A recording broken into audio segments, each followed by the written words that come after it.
Naam, hayawi yamekuwa. Siku zote tumekuwa tukiahidi kwamba tutafanya kipindi cha ujana na vijana. Leo ni Julai tarehe 9 mnamo mwaka 2021 siku ya Ijumaa. Leo hii tutakuwa tunachambua kipindi ambacho kitazungumza kuhusu mahusiano. Je, ni sahihi vijana kuwa katika mahusiano? Je, ni umri gani ambao inawapasa vijana wawe katika mahusiano? Ila leo tumekirimiwa na Subhanahu wa Ta'ala, tuna wageni moja kwa moja katika jumba hiki cha ujana na vijana.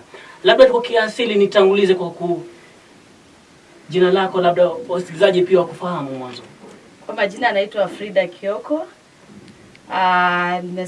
Kazi yangu nafanya ni ya uhasibu, lakini pia nimefanya machache kuhusu ushauriano. Labda ndugu yangu ambaye umevalia ukavalika. Kwa majina anaitwa Moses Masindano. Naam.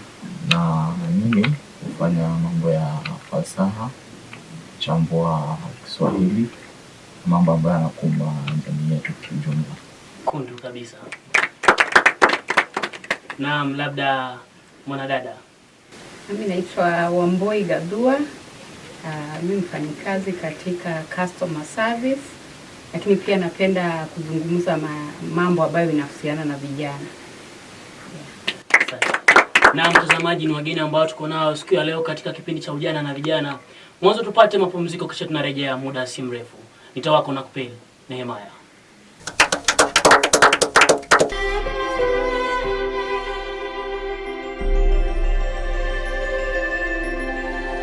Mtazamaji, asante sana kwa kusalia nasi. Tunarejea katika mdahalo wetu mipevu. Na hamna haja tutumie mate ile hali wino upo.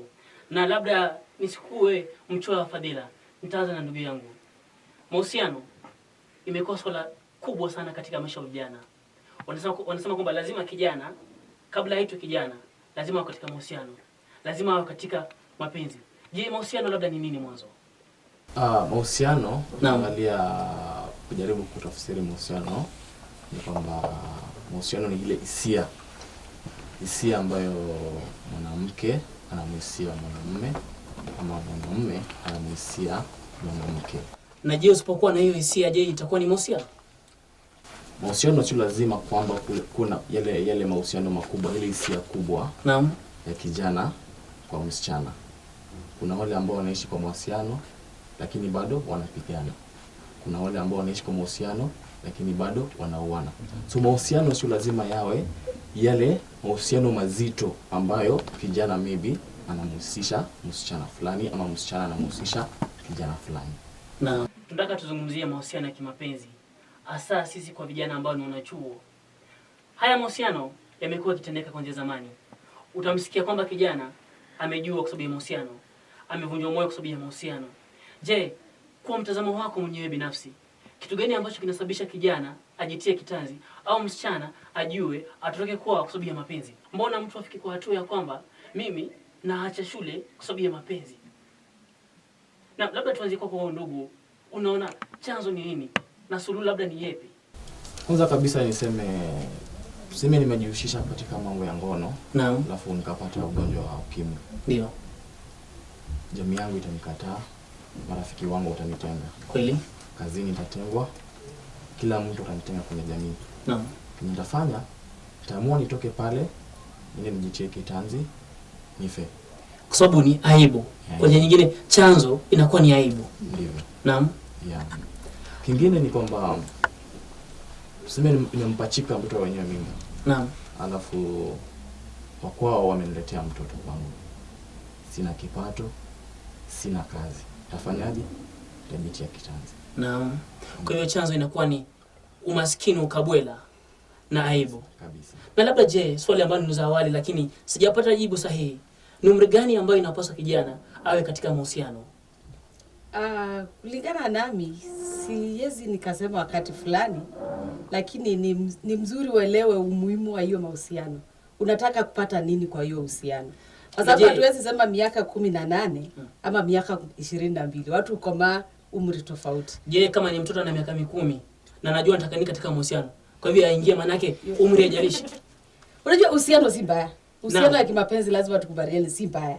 Haina uofu. Swali langu ni kwamba umri gani ambayo inapaswa kijana katika mahusiano? Nikiongea kutoka kwangu si vile imeandikwa ama vile wametafuta wakapata, mimi ningesema miaka 28. ama kuanzia miaka 25, sababu wakati huo unaweza fanya uamuzi. Unaweza chukua jukumu ya kila chochote chenye unafanya. Kweli. Pia unajua matarajio. Unajua ile nafanya wa vijana wajiue ni matarajio. Unaingia kwa mahusiano na hujaweka kwa akili inaweza isha. Hujaweka kwa akili inaweza kuja na madhara zingine zenye zinaweza kuumiza kama kijana. Hujaweka kwa akili inaweza amka asubuhi moja huyu msichana akwambie niko na mtu mwingine. Tunakuwa na matarajio mingi. Jana nilikuwa kwa kongamano ilikuwa inasema hii generation Z. Wao wanasema iende tu vile nataka. Sio vile dunia inaipeleka. So ikienda vingine then naona afadhali maisha yaishe. Lazima kama vijana tukue tunajua kila kitu inaweza isha, kila kitu iko na changamoto zake, kila kitu inaweza badilika, ndio tuweze hata tukiingia kwa hii mahusiano, unajua inaweza amka asubuhi moja tuwe tuko pamoja na maisha yaendelee. Tunaweza amka asubuhi moja tuwe tumeachana, maisha yaendelee. Hakuna haja uweke akili yako yote hapo, ni kama hiyo ndio maisha. Kwa hivyo wajaribu kusema kwamba kijana kabla ajihusishe katika mahusiano ajiweke utayari kwamba nimependa ndio, lakini kuna wakati utafika naweza kuachwa. Awe na sababu gani ambayo inanifanya niwe katika mahusiano. Labda je kwa hadhira wamesema kwamba kwa mtazamo wake mtu wako mahusiano labda maoni yake anaona miaka 25. Labda je kwa Gladys unaona kwamba wewe uko katika mahusiano lazima uwe na umri wa miaka mingapi? 25 ina sound vizuri juu sasa umekomaa kiakili na maybe umeexperience vitu.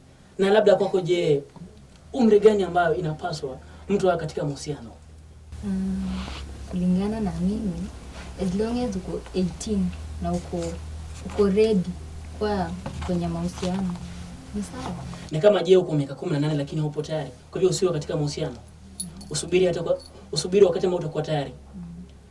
Na mtazamaji, haya ndo baadhi ya machambuzi ambayo tunafanya leo moja kwa moja. Usibanduke, wacha tupate pumziko. Tunarejea na mengi zaidi kuhusu mahusiano. Asante.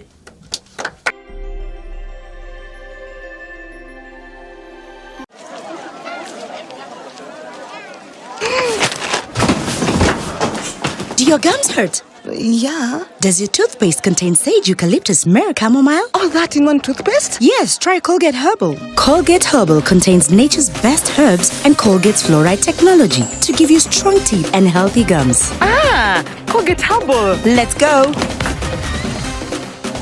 Colgate Herbal for strong teeth and healthy gums naturally.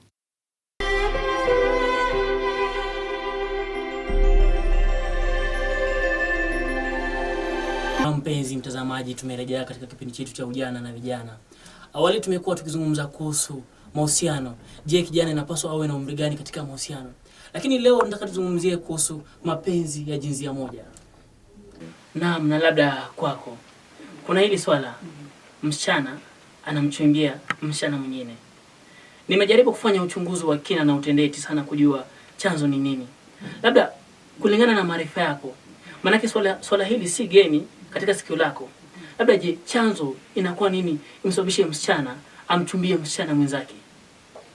So kwenda kwa vile ulivyouliza kwa nini inatendeka vile, ni kwa sababu labda anaweza sema labda wale wasichana walikuwa na zile bad experiences hapo mbeleni kwa ile mahusiano ya kijana na msichana. No. Inaweza kuwa hiyo ndio sababu moja, na labda akafika wakati akarusha mkono akasema sitaki kuhusiana tena na mwanamume, kwa sababu kwa kila relationship ambayo nakuwa na mwanamume inaniumiza ama hainipati ile satisfaction ambayo nahitaji, whether ni kwa hisia ama kwa mambo ingine ambayo watu hu expect kwa relationship. Ina swali kwako. Yes. Umesema kuwa inaweza kuwa ni past experience ambazo zimefanya mtu ama mtu yote tu kuingia katika mapenzi ya jinsia moja. Na iwapo mwanamke mbona asije akakaa peke yake, maana yake ana ile hofu ya kuwa nikikuwa katika mahusiano nitaumizwa tu vile vile, unaona? Badala ya kuingia katika mapenzi ya jinsia moja. Naweza sema kwamba and especially kwa vijana, kama tulivyosema pale mbeleni, kuna ile wataka kusikia kwamba wewe ni mmoja wa wengine. Kweli. Hutaki kusikia kama haufanyi kama wengine, kwa sababu uko katika group ya vijana wengi. So unaona huyu ako na mwenzake, mwingine ako na mwenzake, na labda marafiki wako wengi ni wale wako na uhusiano baina ya msichana na msichana.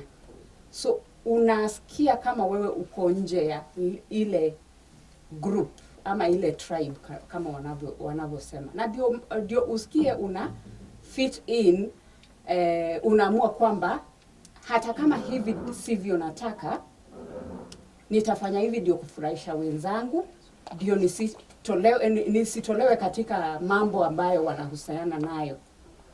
Ya, labda wanaenda party mahali pamoja, hataki kuachwa nje kwa sababu hafanyi vile wanafanya.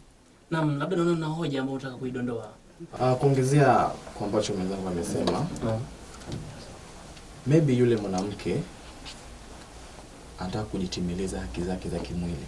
Atafanyaje? Atamtafuta mwanamke mwenzie. Juu hataki kujihusisha na mwanamume. Juu anaogopa kile ambacho aliona ama kile ambacho alifanyiwa na mwanamke na mwanamume mwingine maybe. So that's why unaona anatafuta mwanamke mwingine waishi pamoja ili aweze kujitimiliza kimwili pia. Lakini je, ni kwamba amevunjwa moyo katika mahusiano ya awali. Akajiona si hayati wala si mamati. Na akachukua uamuzi kwamba kwa hiyo mimi nimevunjwa moyo na jinsia nyingine tofauti, acha basi nijaribu kumchumbia mwenzangu wa jinsia moja. Hajafanya kwa sababu amependa. Ni kwa sababu amehofia nimevunjwa moyo. Ana imani tena na vijana. Kwa hivyo muone iwe kosa kubwa ambaye amejiingiza kwa masuala ya uhusiano ya mtu mwingine ya jinsia moja. Mbona iwe kosa, lakini mwenyewe amevunjwa moyo. Ameona kwamba nimeumizwa, nimefika kwa hatua, nimefika mwisho. Mbona iwe kosa? Okay. Kulingana na mimi, kuna vitu ambavyo tunafanywa katika maisha yetu. Naam. Kuna vitu ambavyo tumeumizwa katika maisha yetu. Lakini tuseme kwa mfano, nikuje niibiwe shati. Naam.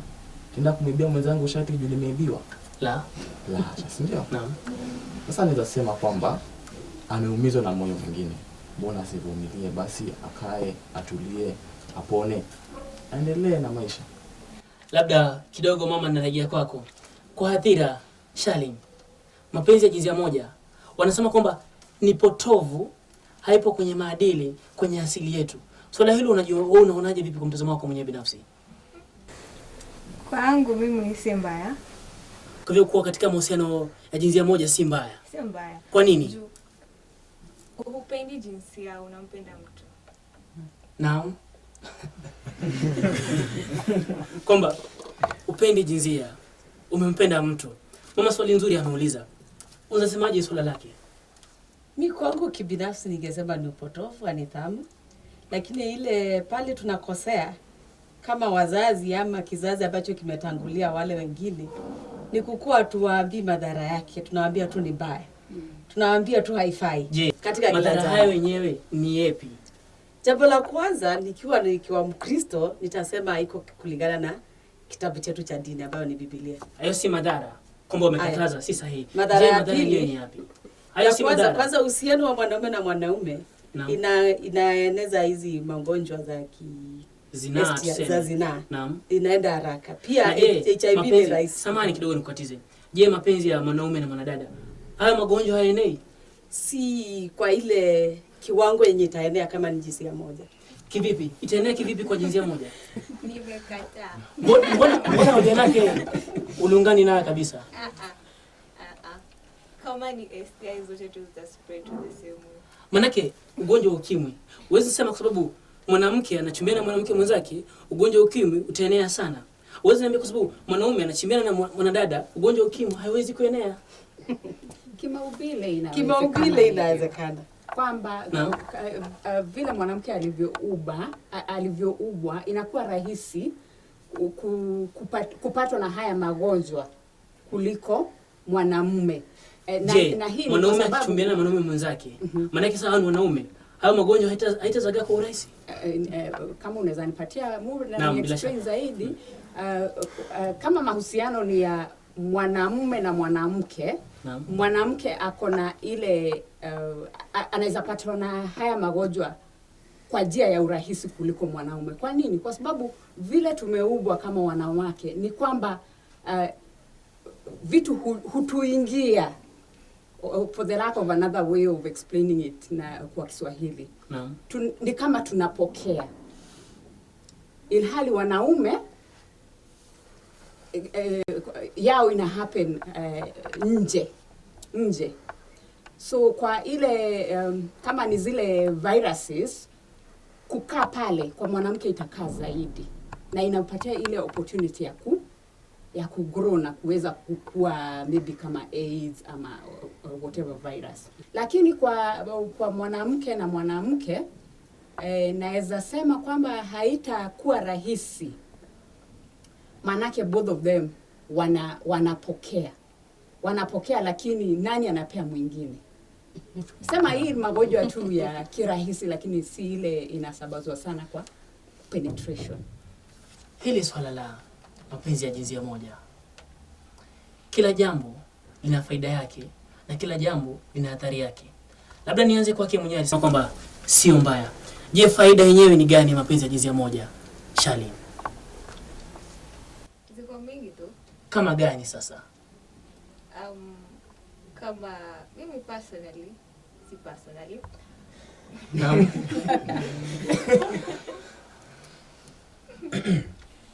Ukiwa katika mapenzi ya jinsia moja, at least kuna wenye watafeel wako safe, wako poa. Na wanaweza ji-express wenye wanataka. Kulingana venye kama wangekuwa kwa mapenzi ya jinsia hii na hii. Swala lake unahisi ni sahihi kwamba unakuwa na uhuru wa kujieleza jinsi ambavyo unataka, unakuwa na uhuru wa kufanya mambo yako mwenyewe binafsi. Je, swala lake unaliunga ama unaona si sahihi? Ningependa kuuliza swali moja. Tuseme saa hizi uwe na ule jinsia moja, jinsia yako, unaweza mpeleka kwenye nyumbani? Kweli mpeleka kwetu nyumbani. Kweli wazazi wakamkubali kamoa. Mama wana atakubali mmoja tu. Lakini si watu wa Kenya. Wakikataa ndio tumetoka. Na nikisoma katika kitabu cha Biblia, Sodomu na Gomora walikuwa wakishirikiana tendo la jinsia moja. Mungu akamwambia kwamba watubu au wataangamiza. Je, wasia yako wewe kwa wale ambao wanashiriki tendo la jinsia moja, ungependa labda kueleza wafanyeje kusudi uepukane na tendo la jinsia moja? Watumie mbinu gani? Na je, kama ni dhambi, kunawezekana wasamehe na rudie maisha ya kawaida? Mama Bageni, haya. Unajua kila kitu jambo lolote likija likiwa mgeni ni ngumu sana kulikubali. Kweli kabisa. Kama wakati tulikuwa wadogo kuvaa trouser ilikuwa shida. Naam. Kama mwanamke. Lakini sasa imekuwa ndio desturi ya kijamii. Naam. Kwa hivyo labda tunayakataa kwa sababu ni mageni, labda tukikaa tutayazoea. Kwa hivyo lakini sasa tukiangalia kiBiblia, wanaweza tubu, wasamehewe, warejee maisha yao ya kawaida. Mimi kabisa kama mimi mwenyewe singekubaliana nayo kwa sababu si kulingana na imani yangu. Pia makusudi yake ni nini? Kwa mwenzangu, makusudi yake ni nini? Mnataka kupata nini kutokana na huo uhusiano? Uhusiano ingine tunataka tupate jamii, tupate watoto, tuishi vizuri, kizazi chetu kiendelee. Hivyo uhusiano matokeo yake ni nini? Kusudi lake ni nini? Labda nimsaidie. Naam. Hilo ndo chanzo cha hao kuwa katika jinsia moja. Yaani mimi naona ni kama tu wanataka tu kufurahishana. Ni kama tu pleasure. Hakuna kitu kingine tu hapo. Maana kia huwezi mpeleka kwenye huwezi endelea kama familia. Na je, ikitokea swala ambalo wanachumbiana na kwamba iwe dhahiri shairi wazazi wake wafikiana naye kama ni hii uamuzi ambao umefanya hapo katika mapenzi moja, sawa, sisi tutakunga mkono. Je, ikitokea hivyo? Hapo ndo unapata kuwa watu wanaenda kwa depression na vitu kama hivyo. Na je, ikitokea swala la mapenzi ya jinsia moja idhinishwe? Sijisema kwamba imedhinishwa, si halali ndio. Lakini je, ikitokea idhinishwe, mtazamo wako utachukulia vipi? Kwangu itakuwa inaidhinishwa na government for instance. Naam. Kwangu itakuwa kwamba serikali yetu imetupotosha kwa sababu inatutoa katika ile maadili ya Mungu na maadili ya Kiafrika. Naam. Kwanza kabisa wacha tuseme umerejelea kitabu cha Biblia. Naam. Kwamba haya maneno yalikuwa yanatendeka wakati tunaita wakati wa kitambo ama wakati wa jadi wa zamani. Wakati wa zamani. Naam. Ni mambo yaliyotendeka na Mungu anajua yalitendeka. Naam.